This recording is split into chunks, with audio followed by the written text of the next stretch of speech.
はあ、もう死ぬしかねえな。皆様の絶望と悲しみと怒りと嫉妬と不安と恐怖と拭いきれない欲望とともに寄り添っていく優しいチャンネル、ネガティブマンチャンネルへようこそということでね、ちょっと髪の毛食っちゃいましたけど、今日はね、あれなんですよ、知り合いからですね、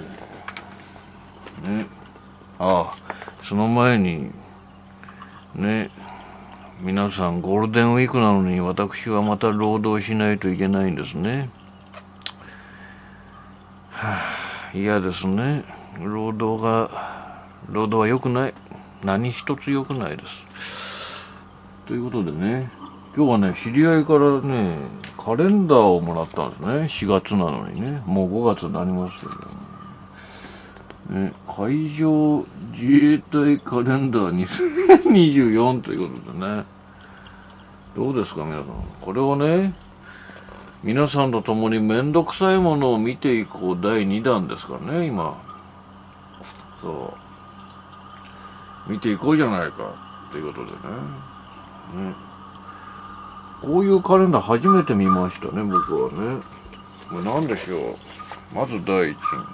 令和5年初訓練飛行の、ダーンともう飛行機ね、軍用、私ね、天才ネット軍師としてね発言していますのでね、こういうの見ると嬉しいですね。じゃあ皆さんと一緒に見ていきましょうね。はい、じゃあ1月僕ね、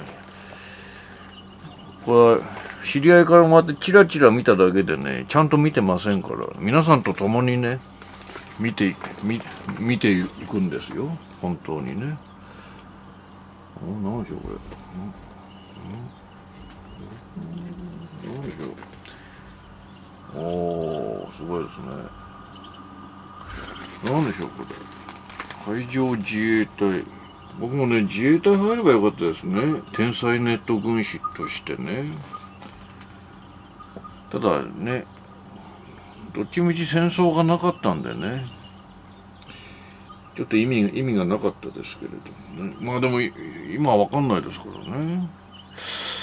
入ってればね、天才ネット軍師としてね、こう中国ね、朝鮮半島、ロシアをね、アメリカも含めてね、撃退していたと思います。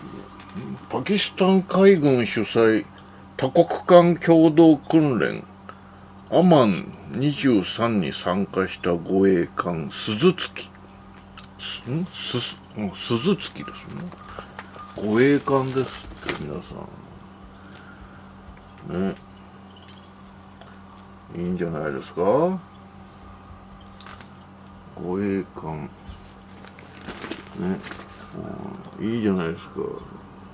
ちゃんとしたね、画像を撮って見せるんじゃなくても直に見せていくというこのね、これぞこの素人臭い YouTube のね、このあれじゃないですか。これが YouTube ですよね。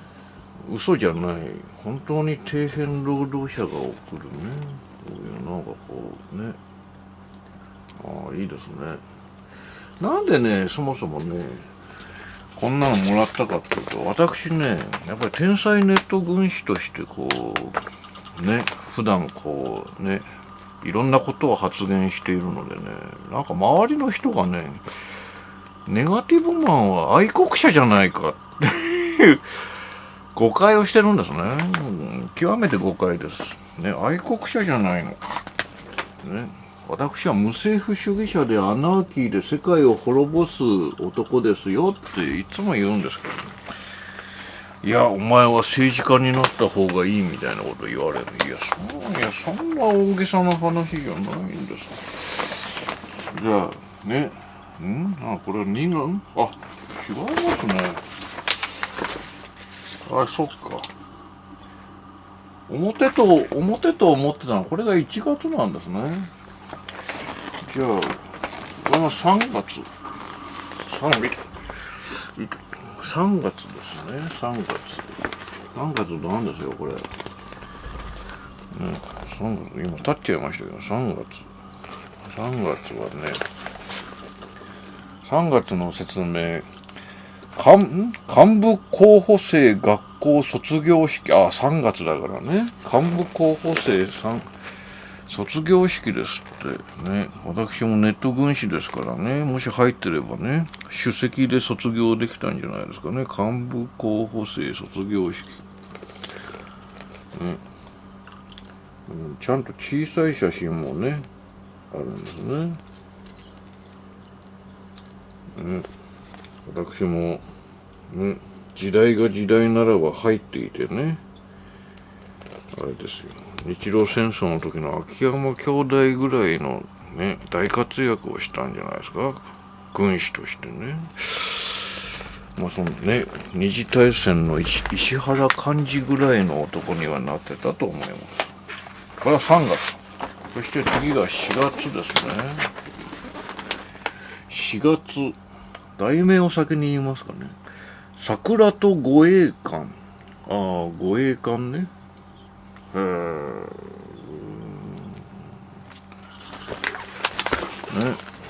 んで戦艦とか空母がないんでしょうね。日本はバカですね。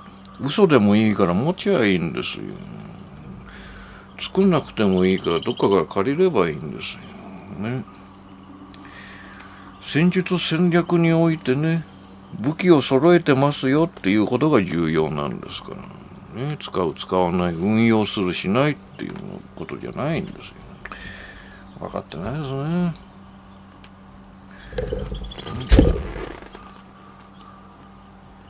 いいですね。画角にしっかりとね、皆さん見てますか？見えてますか？桜と護衛艦ね、いいですね。一応撮ったわけのわかんない写真もいっぱいね。桜と護衛艦ね、桜と護衛艦いいですね。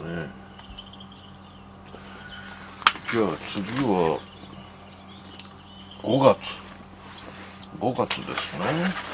5月、非常に軍国的な匂いがしますけれども、何でしょうこれは。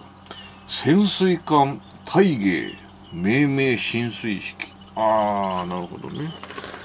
潜水艦、非常にね、あれですね、軍国主義の匂いがプンプンしますけど、いいですね。軍国主義が悪いって言いますけど、そもそも国っていうのはね、軍を持たないなんてことはありえないわけですからね。大芸ですって。大芸、日本もね、二次大戦の時はね、潜水艦先進国だったんですけどね。どうでしょう皆さん、潜水艦ね、皆さん知ってますか？潜水艦ってこの写真でいうとこのね、スクリューの部分、写真に写ってませんね。スクリューがどんな形をしてどんな構造になってるのか写真に写ってませんね。これ重要なんですよ。そうなんです。潜水艦っていうのはね、スクリュー音しかわからないわけですよ。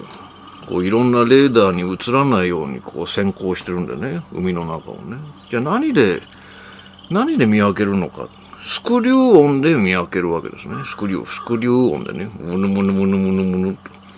スクリュー音が分かれば敵なのか味方なのか、どういう連中なのか、走行はどのぐらいなのか、速度はどのぐらいなのか、ね、どこにいるのか、ね、どういう潜水艦なのか、ね、位置情報を含め全部わかるんですね。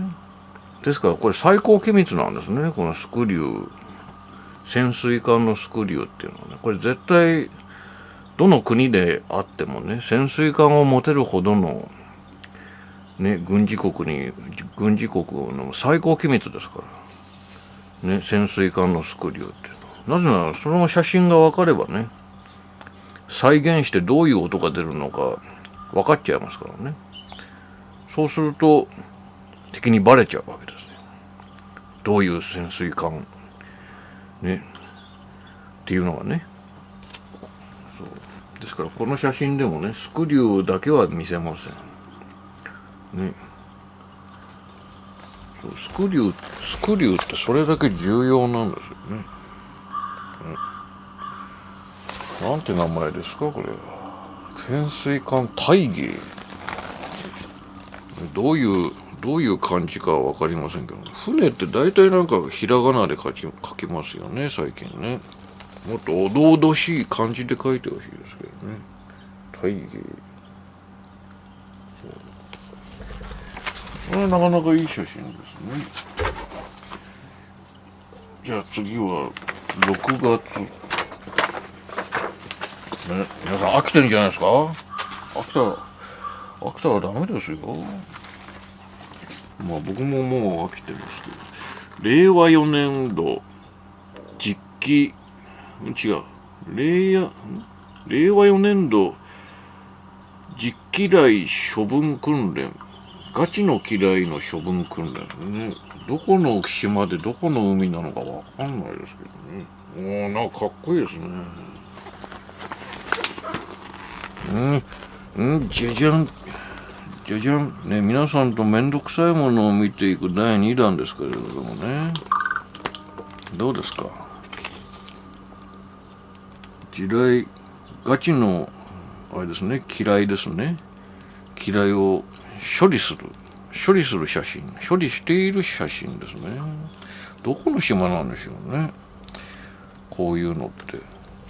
どこの写真、どこの島なんだろう。日本国内なんですかね、それともなんか硫黄島とかなんか離れた太平洋なんですかね。よくわかりませんけど、これね、いいですね。こういうね、機雷を処理しますね。いいですね。よくわかんない。いいですね。こういうね。ダダダダダダダダ。あ、じゃあもうどんどん行きましょうね。どんどん行きましょう。海上自衛隊7月、7月ですね。輸送艦国崎の満願色、つまりあれですね、旗をいっぱい飾ってみましたっていうことですね。また軍国主義の匂いがしていいですね。海上自衛隊、ね、やっぱり陸より海ですよね。日本の陸軍は本当にね、伝統的にろくでもないですから、いいじゃないですか、ね、ちょっと分かりづらいごちゃごちゃしたね。こういうこの手の写真を掲げるとなんかあれですね、 YouTube からバンされそうそんなこともないか。さすがにそこまで気を使わなくてもいいですからね。非常に危険な匂いのする旗がね、いいじゃないですか。別に何の悪くもないですよ。靖国で待ってるぞみたいなね、そういう旗がね、もともと海上ね、軍機はしょうがないじゃないですかね。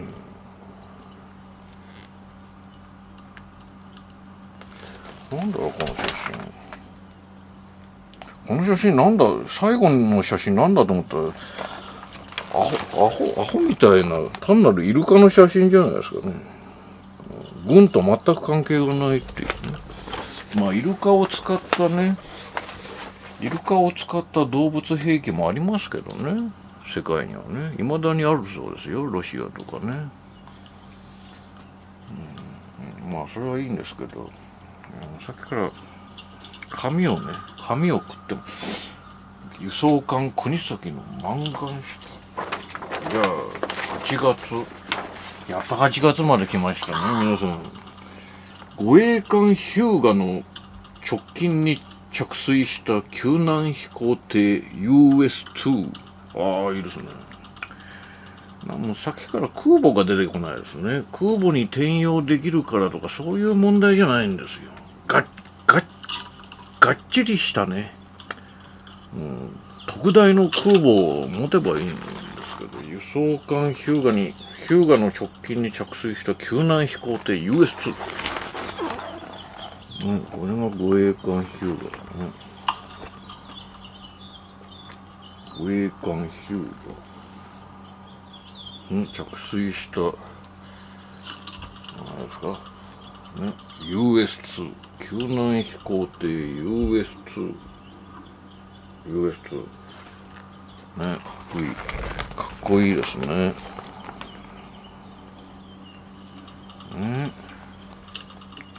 昔プラモデルとかでね、こういうでっかいね艦艇を作るのが夢でしたね。そう、貧乏で買えなかったっていうのもありますけどね。もうここまで来るともうね、職人技じゃないとなかなか作れませんよね。やっぱり船に比べると輸送ってね、救難艇より小さいですね。また謎写真ね。謎写真ね、皆さんも海南ね、海で遊んでてお世話になる機会があるかもしれませんね。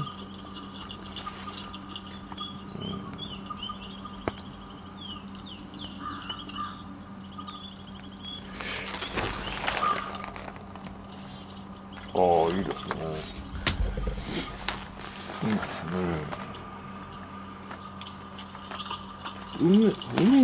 海に直接着水してそこからね扉を開けて助けに行くんですね。すごい強引ですね、意外とね。こういうなんかこうプロペラ機あれですよね。あれですよね。こういうプロペラ機ロマンを誘いますね。なんかね、二次大戦中の爆撃的なね匂いがしていいですね。こういうね、こういうプロペラ機ロマンを感じね。こういうラジコン欲しいです。まあね、それは良いとしてね、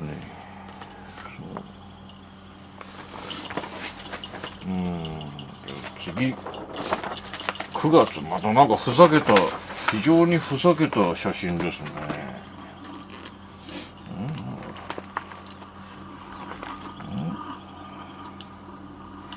驚いたことにこの9月の写真には何の説明も載ってないですね。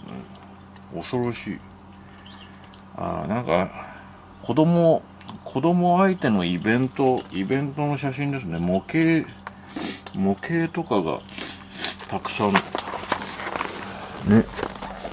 9月はふざけた写真です。海上自衛隊のね、こういうふざけた、いいですね。こういうデザインね。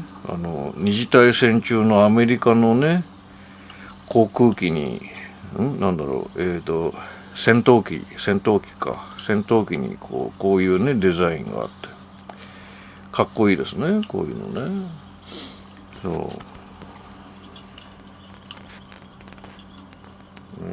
こういうなんか模型で子供たちの関心を買ってね、戦争は危なくないですよみたいなね、そんなことないですよ皆さんね。9月はあんまりあれですね、ふざけてますね。じゃあ10月、もう10月に来ましたね。10月、フリートウィークフリートウィーク護衛艦出雲一般公開。ああ、また気持ちの悪いね、軍事オタクたちがいっぱい写真を掲げてますね。まあでも気持ちはわかりますけど、すごいな。これどっからどう撮ってんの？よくわかんない角度から撮ってますね。はあ、なるほどね。なんか写真的にいまいち意味がわからないですけど、まあ、なんでしょう。フリートウィーク護衛艦出雲。なんでしょう。フリートウィークって何でしょうね。今更超ド級とかね。なんかそういう、なんか階級の名前なんでしょうかね。そうね、気持ちの悪い軍事オタクのおじさんたちがいっぱいね。そうね、まあ電車を撮る大人たちよりはちょっとだけマシかなっていう感じいっぱい撮ってますね。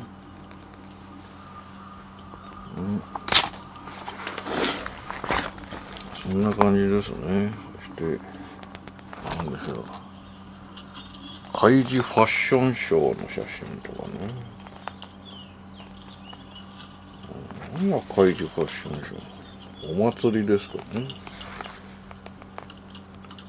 なんかこれ、よくわからないお祭りなんでしょうね。国民に媚びを売ってね。まあでもまあさっきからまたあれですね。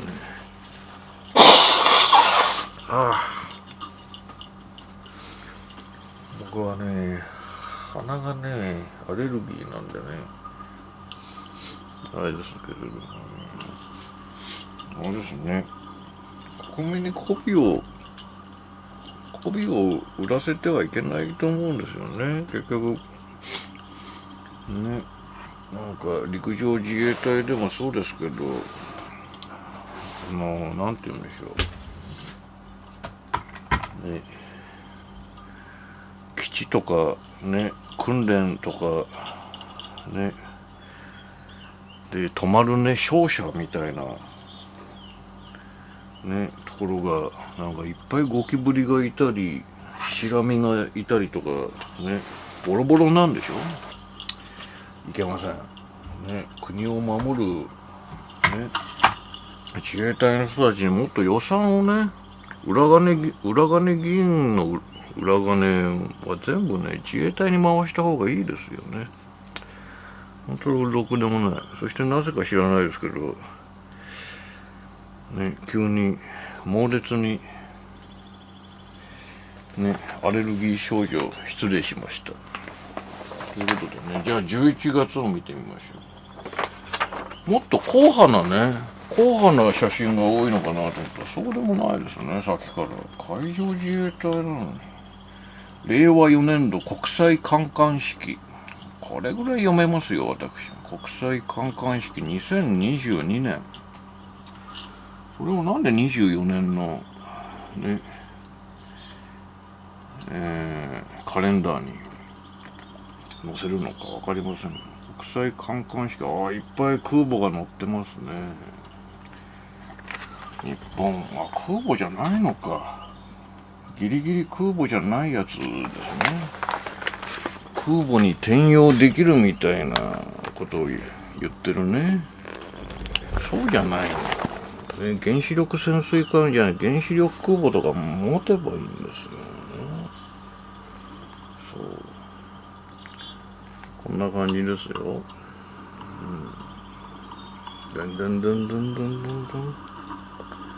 いいですね。まあギリギリ空母と呼べないか、転用できるという噂のあれをね持てばいいんですよ。空空母も戦艦もね、そう大型爆撃機を離発着できる、でっかい鬼のような空母、山のような空母をね、そんなこと言っちゃうとまたヤマトみたいにね、ヤマトでの失敗を繰り返すのかっていうね言われちゃいますけど、繰り返せばいいんですよ。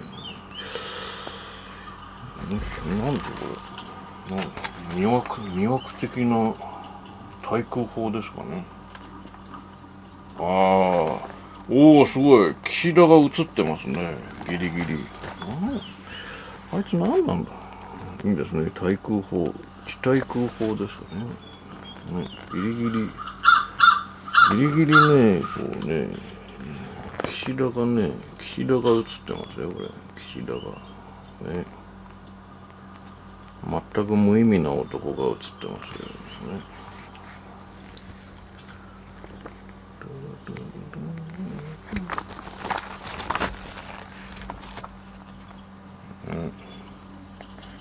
国際観艦式って多分国の持ち回りだから、つまり日本でやった際のやつですかね。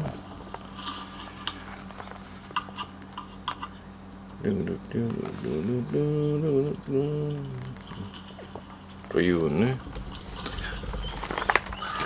日本も空母を持ちましょう、ね、戦艦ももう一回と言わずに、あんまり意味ないですけど、戦艦もね作っちゃいましょうよ、ね、技術の継承から言ってもね大切なことだと思います。さあ、もう早いことでもう12月に来ましたね。12月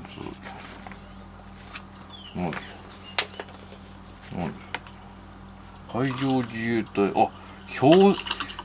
砕氷艦しらせ、これよく聞きますね、しらせね。すごいですね、砕氷艦しらせ。これも海上自衛隊の管轄なんですね。海上自衛隊の管轄なんですね。砕氷艦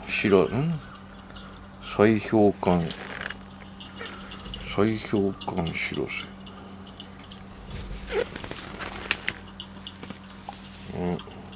そうなんですね。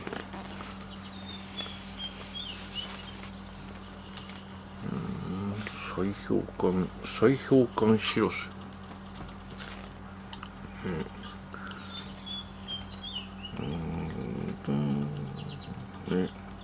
皆さんも南極やね北海道の海でこういうものにねお世話にならないよう気をつけていきましょうね。すごいですね。船の上に雪が降るんですね。そしてこうねペンギンなんかを乗せてこうちょっとね軍事的な匂いを柔らかくしようっていう、そういう意図はいらないんですよね。ガチガチにねこう戦争を推奨していくっていうね、そういう姿勢が求められますね。ということでね、海上自衛隊カレンダー、僕の部屋にね使ってないカレンダーたくさんあるんですけどね、まあお送りしましたよ。でこれで終わりじゃないですからね。海上自衛隊、こんなに近く富士山の近く飛ぶんですね、海上自衛隊。やっぱりね、男なら一度は海軍に入ってみたいですよね。もう年なんでね、そう呼ばれてもね無意味ですから。そしてもう一枚僕はもらったんですね。全体的なやつ、海上自衛隊のね、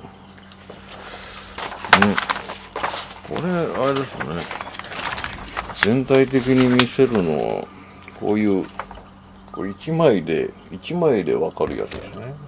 そうです。一枚で見えるタイプのこうやってね暦があって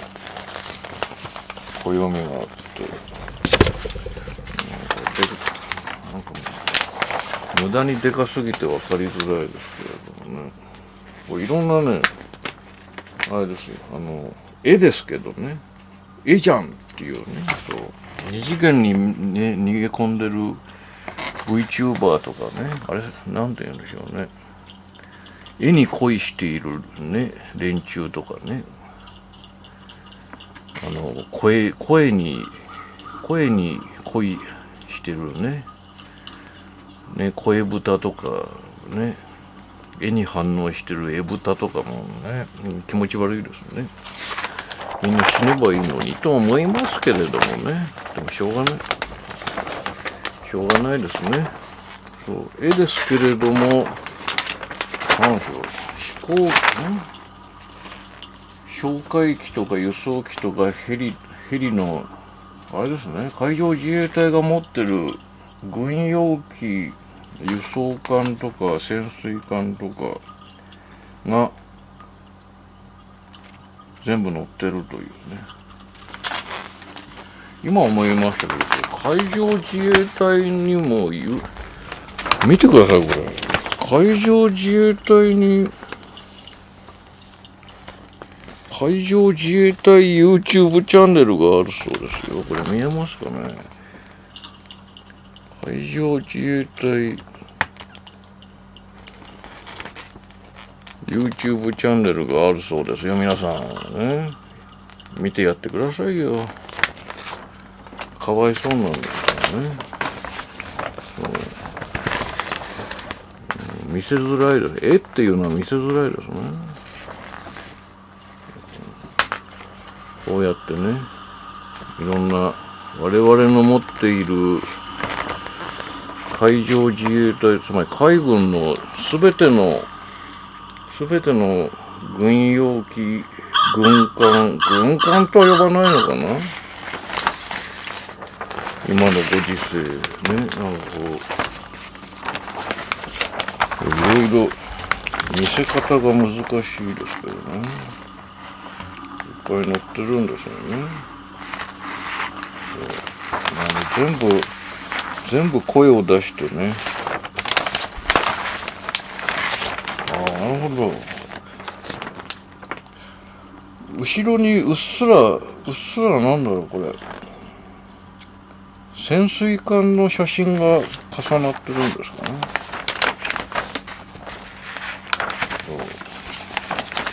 まあ潜水艦ぐらいしかね、軍用的なものがないっていうことでしょうね。見てくださいよ。哨戒機 P1、P3C、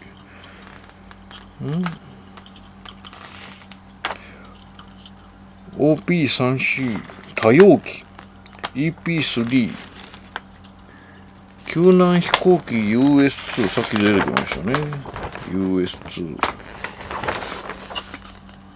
輸送機 C130R、ね、どうなんだろう、大きさにちゃんと順次って書いてるのかな、そこは微妙ですけどね。多用機、なんか見てください皆さん、このいろんなねヘリコプターのなんか攻撃的なものが何もないんですね。爆撃機とかね、戦闘機ね、別に空軍だけじゃなくて海上自衛隊だってね、空母があればね、あれですよ、空母に乗っかる戦闘機があってしかるべきですけど、ないですからね。これね、全部ね、出雲同型艦加賀、護衛艦ですよ。護衛艦ヒューガね、全部護衛艦って書いてます。護衛艦アタゴ、護衛艦朝日、マヤ、最上、霧島、阿武隈、高波、村雨、大隅、とかね、いろいろ補給艦マシュー、十和田、響き、音響測定艦なんてあるんですね。海洋観測艦、妖怪母艦、豊後、試験艦、練習艦、鹿島とかいろいろね、いろいろ載ってるわけですよ。そうね、見づらいですね、これね。あれですね。折っちゃいましょうね。さっきあったような潜水艦のね、潜水艦もいっぱい載ってるわけですね。さっきあった大芸、双竜で、双竜だけじゃなくて同型艦に雲竜、白竜、